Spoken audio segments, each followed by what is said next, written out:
पाठ 2 अनोखा बलिदान। जापान के एक द्वीप की पहाड़ी पर एक गांव बसा था, हरा भरा एवं सुंदर।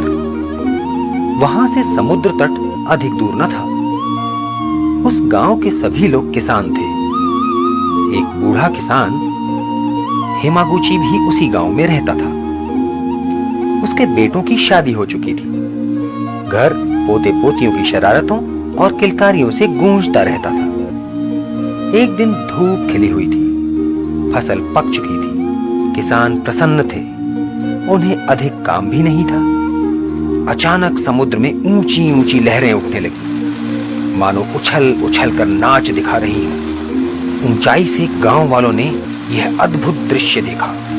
यह आश्चर्यजनक दृश्य पास से देखने वे समुद्र तट पर चल दिए। देखते ही देखते पल भर में पूरे गांव में यह बात फैल गई।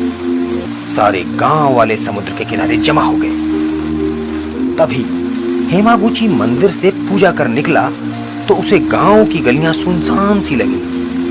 उसने चारों ओर नजरें घुमाई। उसकी बूढ़ी आंखों ने देख लिया कि समस्त जनसमूह सागर का खेल देख रहा है। यह दृश्य देखकर वह भयभीत हो उठा। गांव का सबसे बुजुर्ग आदमी होने के नाते केवल वही जानता था कि यह लहरों का खेल नहीं बल्कि विनाश की सूचना है। उसके लंबे जीवन में ऐसे दो अवसर आए थे जब लहरों के इस तरह उछलने के बाद ही भयानक चक्रवात तूफान आया था। हेमागुची जानता था कि गांव वालों को तुरंत पहाड़ी की ऊंचाई पर बुलाना जरूरी है, पर सवाल था कि यह काम किया कैसे जाए।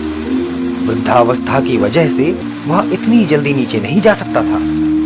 यदि वह अपने 10 वर्ष के पोते को लोगों के पास भेजता तो चहल पहल और ऐसे खुशी के मौके पर कोई उसकी बात भी नहीं सुनता। समय बहुत कम था, तुरंत लोगों को बुलाना आवश्यक था। कुछ निश्चय करके हेमागुची फौरन अपने खेत में गया। उसने अपने पोते को घर से जलती हुई मशाल लाने को कहा। बालक ने तुरंत मशाल लाकर अपने दादाजी को दे दी। हेमागुची ने अपने खेत में आग लगा दी। खड़ी फसल ने आग पकड़ ली। उठती हुई आग की लपटें और धुएं को गांव के लोगों ने देखा तो वे भयभीत हो गए। उनका ध्यान समुद्र की लहरों से हटकर अपने गांव की ओर चला गया। वे दौड़ते हुए अपने घरों की ओर आए। तब उन्होंने देखा हेमागुची का खेत और उसके बीच में बना उसका घर धू धू कर जल रहा था। इतने में वायु का वेग बढ़ गया। समुद्र की लहरें उछलने की बजाय तट की ओर आने लगी। कुछ ही देर में भयानक समुद्री तूफान उठा। एकाएक समुद्र के जल ने तट के पास वाले इलाकों को डुबो दिया। परंतु हेमागुची का गांव पहाड़ी पर बसा था, इसलिए वह सुरक्षित रहा।